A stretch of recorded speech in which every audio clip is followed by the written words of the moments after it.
Kembali di konten Mami Kalista, aku di sini mau sharing tentang lidah.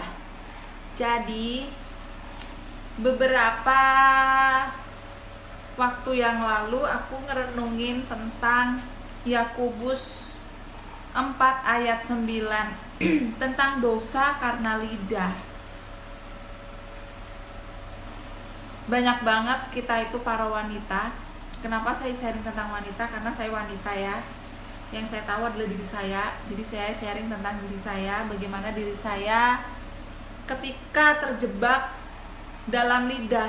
Kadang itu gak sadar ngomong terus, karena wanita itu pengen ngeluarin kata-kata yang banyak. Apalagi kalau misalkan ada sesuatu hal yang ideal, yang tidak ideal. Seringkali tuh mulut kita, lidah kita maunya nerocos, ngomel, cerewet gitu ya. Karena keadaan yang tidak ideal itu. Dan bahkan ketika kita kumpul-kumpul sama kawan-kawan kita, para wanita-wanita, baik teman-teman arisan atau teman-teman komunitas ataupun teman-teman kita yang ada di teman komunitas anak sekolah anak kita. Nah, seringkali kita ada perkumpulan seperti itu ya. Kalau di perkumpulan itu pasti banyak hal yang dibicarakan. Bicara si A, si B, si C, bla bla bla bla, sampai hal yang tidak perlu pun akhirnya dibicarakan. Nah, itulah lidah. Mengapa saya bilang lidah? Penting banget saya men-sharingkan tentang hal ini, bahwa ternyata lidah itu bagaikan api. Dalam Yakobus berkata, lidah itu seperti api, guys.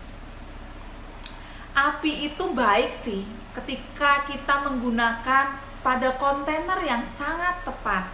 Nah, seperti saya cari di sana, saya sampai search ketika saya merenungkan firman ini ya. Saya cari manfaat api apa ya? Kalau yang saya tahu cuma untuk buat masak, ibu-ibu ya. Terus kalau misalkan lagi gelap, kita butuh banget untuk menerangkan ya. Kita butuh untuk dinyalakan pada lilin. Nah, ketika saya search, itu manfaat api itu selain itu yang saya sebutkan, itu mengolah lahan, membuat peralatan seperti misalkan contoh emas ya. Kita bisa jadi emas yang baik itu harus dilebur dulu, ditempa lah, dilebur sampai pada peleburan api yang paling panas. Dan api juga buat penghangat dan mengusir binatang buas sebagai karya seni atau hiburan. Contoh misalkan kita pada akhir tahun nih, kita pasti nunggu kembang api. Yang kita tunggu itu wow, gemerlap, keren gitu ya. Nah, itulah manfaat api gitu. Api itu sangat dibutuhkan banget ketika pada kontainer yang tepat. Tapi ketika pada kontainer yang tidak tepat, itu sangat membahayakan, mencelakakan, mematikan, dan bahkan bisa terjadi suatu hal yang sangat bahaya yang mematikan. Itulah api. Api sisi kiri kanan, kiri itu kontainer yang baik dan tidak baik. Nah, lidah kita juga itu akan bisa mengeluarkan sesuatu hal perbendaharaan yang baik ataupun tidak baik. Nah, contohnya misalkan kita sedang kumpul-kumpul dengan kawan-kawan kita. Kita bisa menguasai lidah kita atau tidak? Karena dalam firman Tuhan, dalam Yakobus itu dikatakan, barang siapa yang tidak pernah bersalah dalam lidah, dalam hal berkata-kata, dia itu sempurna. Artinya pasti kita itu seringkali kita gagal dan jatuh dalam hal perkataan. Seringkali kita keceplosan, misalkan berkata-kata bad word, binatang, kebun binatang semua keluar. Ataupun ketika anak kita bikin kesel, kita nggak sengaja kita itu bilang, kamu ini gimana sih, kamu ini kok, pokoknya berkata-kata yang tidak baik kepada anak kita, misalkan memberantakin seperti itu ya. Nah, ini kenapa saya men-sharingkan tentang hal ini? Karena ini suatu hal realita kehidupan, dan itu adalah suatu dosa karena lidah. Dan dalam Amsal 18 ayat 21 dikatakan bahwa hidup dan mati dikuasai oleh lidah. Siapa suka menggemakannya akan memakan buahnya. Artinya bukan berarti kita memutuskan, udah saya diem aja deh, saya nggak mau ngomong, saya mau tutup mulut, saya mau kunci mulut saya supaya tidak berdosa. Itu salah. Berarti itu tidak menggunakan pada kontainer yang tepat. Yang tepat, yang benar adalah kita keluarkan perkataan kita kita mengeluarkan perkataan kita, apalagi kita para wanita ya, bagaimana caranya mengeluarkan 1000 kata itu.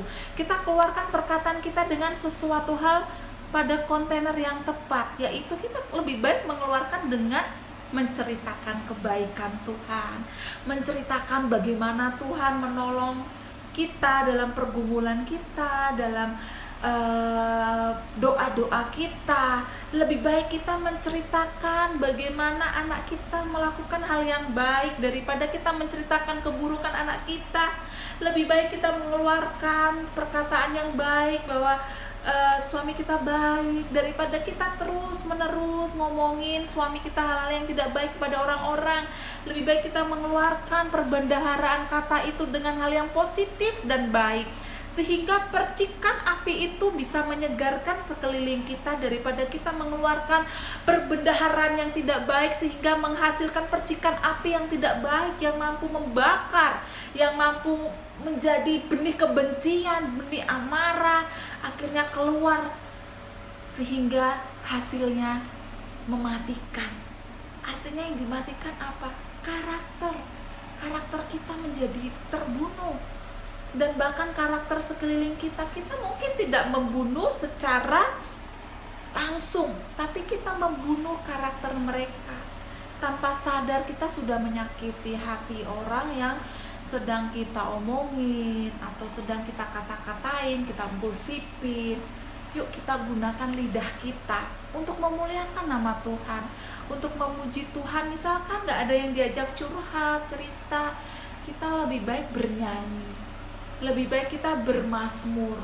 Saya juga sering kali ya, saya tidak sempurna guys. Saya di sini sharing bukan berarti saya wow sudah sempurna, tidak. Kita semuanya sedang berjalan dalam proses kesempurnaan itu.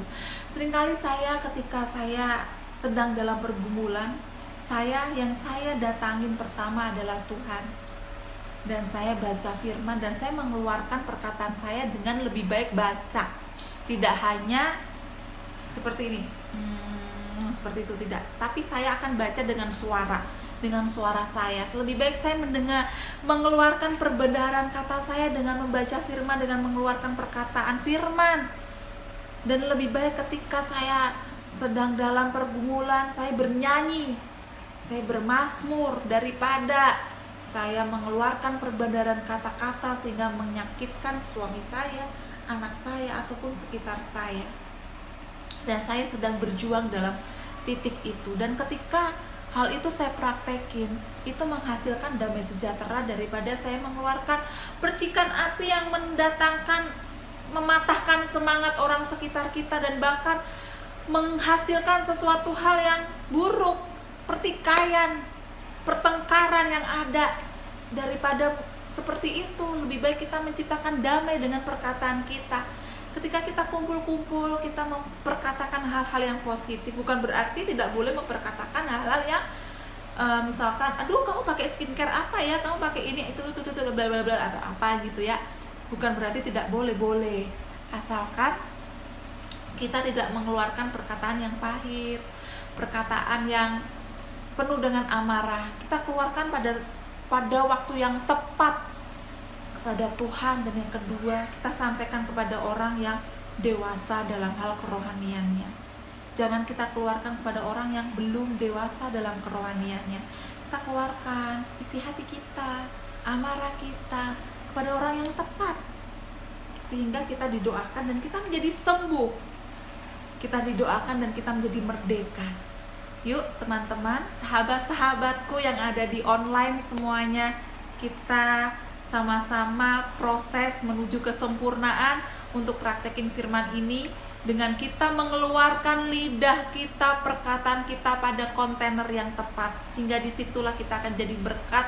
Dan kita mengeluarkan perkataan kita pada suatu tepat yang sangat tepat banget untuk bisa kita memberkati banyak orang. Kita menceritakan kebaikan Tuhan, kebesaran Tuhan, dan memuliakan Tuhan. Lebih baik kita mengeluarkan kata-kata yang positif, hal-hal yang baik, yang berdampak, daripada kita mengeluarkan perkataan yang penuh dengan amarah, dengan penuh kebun binatang dan dengan sesuatu hal yang menyerang sana sini dan memercikkan amarah kita kepada kiri kanan kita demi supaya kita dapat teman untuk sama-sama membenci orang itu. Jangan kawan-kawan, jangan lakukan itu, karena itu mengakibatkan fatal, karena kita sedang menyebarkan konten. Yuk kita gunakan perkataan kita, lidah kita pada kontainer yang tepat dengan memberkati banyak orang, dan sehingga banyak yang disegarkan ketika memiliki semangat yang patah, orang itu jadi bangkit dan semangat lagi. Oke, kiranya memberkati sharing saya dari Mami Kalista, memberkati, dan kita sama-sama dalam proses untuk mempraktekkan firman ini dan sama-sama bertumbuh dalam Kristus dan berakar dalam Kristus.